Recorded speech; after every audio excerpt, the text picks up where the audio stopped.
Okay, so what is your geographic location? How long have you coached? What sports and at what level? Um, South Central Kansas, um, all levels of all sports, really. Um, Currently coaching high school baseball and then baseball in the summer, but had three boys that played and coached them all through from T-ball through 18 and even in college in the summer in the wood bat leagues. And but I also got having boys, you get to coach basketball, you get to coach football, all that Sure. stuff. Yeah, I got to coach all of it. So yeah, I've been around it for a long time. Awesome. What are your top 1 to 2 coaching highlights across your entire career? Oh man, it'd have to be winning state titles. We won. I remember winning our first state title when my oldest son was like 10 years old. We won an NBC state Oh, title, geez. and it was like the first one that they had ever won or anything like that. And then I got to win state with two of my boys at the high school level. Yeah, Oh, coaching yeah, high that's school, awesome. and so yeah, and I got a feeling it would have been my other son. We would have had a good chance, but he got just like you. He got his senior year taken away due to Yeah, COVID. So that was a killer. That one hurt, but getting rings for winning high school state baseball is sure. pretty special. And I got two of them, Absolutely. one with each of my sons, but I didn't get it with the third one. But we did win state when he was like summer ball, like 14. So I've won state with all of my Right. boys at some Oh, point. that's awesome. That's really cool. So what one event, or sorry, excuse me, wrong question. Is sportsmanship an important part of your coaching philosophy and why or why not? Absolutely. Absolutely. You treat everybody with respect. Sure. And I'm always referring to baseball, but Um, you treat your teammates with respect because you carry an aura around you. And if that aura is bad, it affects everybody. Absolutely. You see what cancer's like in the dugout. It's no Right. good. It messed up the whole team. So, you know, treat other coaches with respect, treat umpires with respect, things like that. We always talk about being an ace, act professional, control your emotions, and expect to win all Sure. the time. And that's something we hit hard with our high school guys that they take it to heart pretty good, and we don't have too many discipline problems or anything like that. We always talk to them about you got to play this game like a Jedi. You Right. know that everything is fixable, and if you let one bad thing get to you, then it can domino. Sure. So you got to be able to, the most important rep you're ever going to take is the next one. So whatever Absolutely. happened on the last one, you got to let it go. And yeah, Awesome. Awesome. So what one event about sportsmanship sticks out to you the most from your experiences as a coach in your career? as a coach, probably when we've had uh, a couple of kids that didn't quite get it, Sure.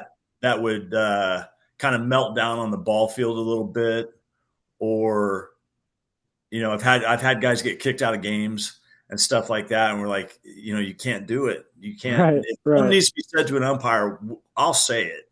Right. I'll keep it tactful enough that nobody's going to get tossed because now especially at the high school level, if you get tossed out of a game, I think if a player gets tossed, the head coach also goes. If an assistant coach gets tossed, the head coach goes. And Sure. then I think you have to take like anger management classes Oh, online. geez. It's a nightmare to get back on That's the ball crazy. field. Yeah, so we try pretty hard just to keep it even keel, but there has been times when I've seen some players melt down, and it's been bad. Oh man. All right. Well, that's unfortunate.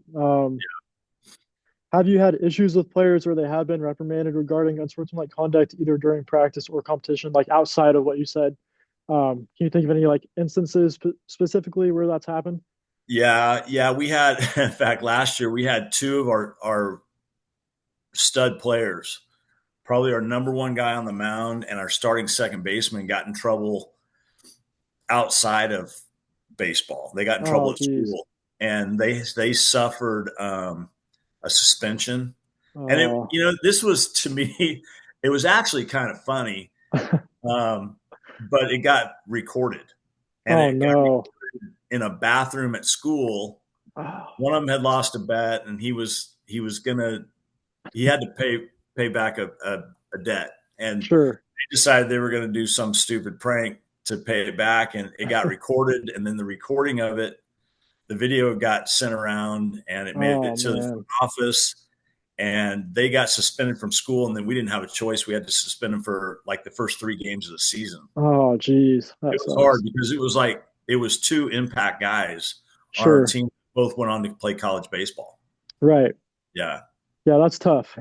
yeah, it didn't start their season very No, well. no.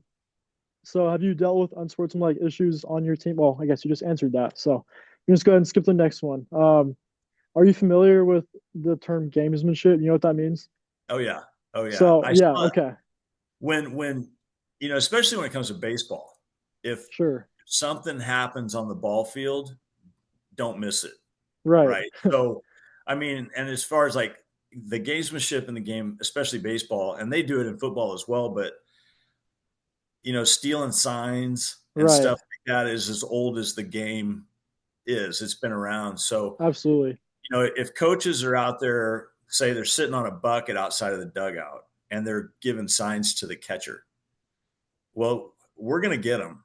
Maybe Yeah, within a couple of at bats, we'll have his signs. right, And if they don't know it that we've taken their signs, then we're giving our hitters signs to tip them off when, say, a fastball's coming. We'll say your first name sure. if we know a fastball's coming, first name fastball.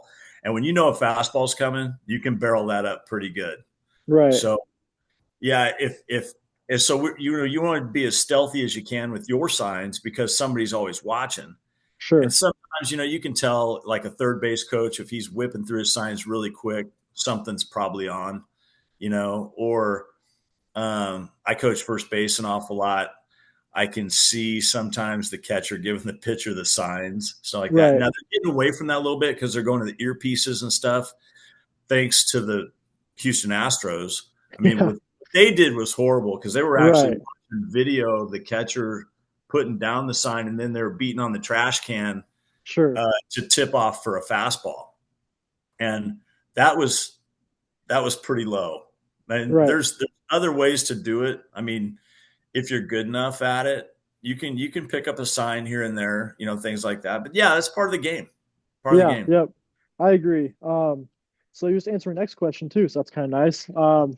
So do you consider gamesmanship to be taking advantage of the rules and cheating? And do you feel like that advantage is ethical?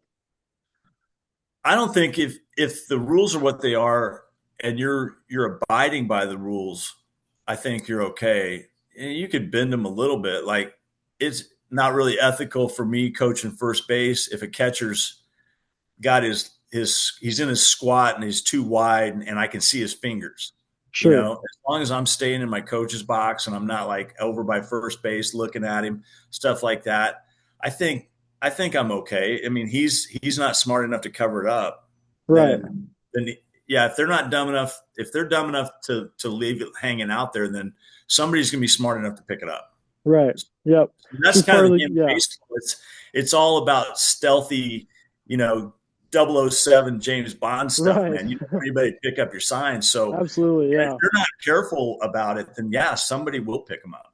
Right. Right. So So my next question is, do you utilize a positive strategy regarding diversity on your teams, such as like religion, gender, race, economics, and name one strategy if so?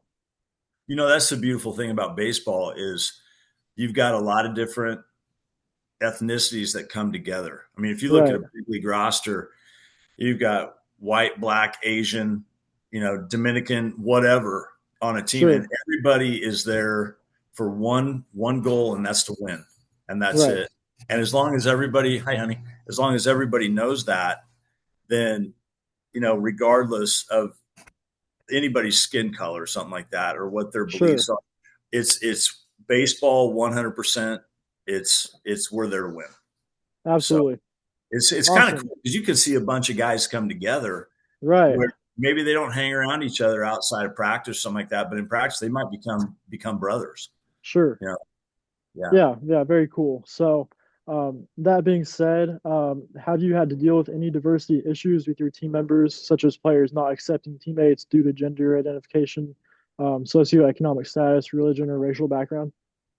Not really. And I'll tip it off a little bit. I coach at a Catholic high school, so everybody comes from the same religious background for the most part. There might be some Sure, kids that transfer in that are working on it, but I mean, we don't have any like transgender type stuff. There's sure, nothing like that. When it comes to making a team, building a squad, I mean, there's no DEI stuff going on. right, It's it's you're going to go with the best players to make that squad that's going to give us the best chance to win a state title. sure, So there's no I don't know what you call it.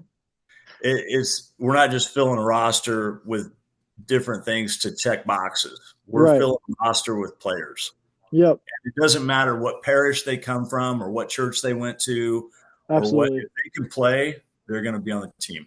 Yeah, that's the way it should be. That's how it's most fair, I think. Yeah. And so finally, do you address diversity acceptance in your preseason, and do you feel it's a necessary element in your coaching responsibilities? Yeah, we try to give back uh, to different things. Like there'll be some service projects that the guys do to let them see. Not everybody comes from the top socioeconomic Sure, backgrounds and stuff like that. So we're pretty blessed. Some of our players. I mean, baseball's it's kind of a country club sport, and it's expensive to play. And a lot of these right, kids have grown up, with parents that dumped however much it was going to take for these guys to have a chance to play at the next level. sure, So, a lot of them come from a pretty, I wouldn't say completely affluent background, but they're not hurting that bad, I don't right, think. And so we'll try to set it up to where we do some team projects, and it's a team building. It does a couple different things. For service projects, it's helping out in the community, but it's also a team building deal for us. sure. That's awesome. Pretty good. That's really cool. Awesome. Well, that's all I had, Coach. So thank you very much for helping me out and answering my Again. questions.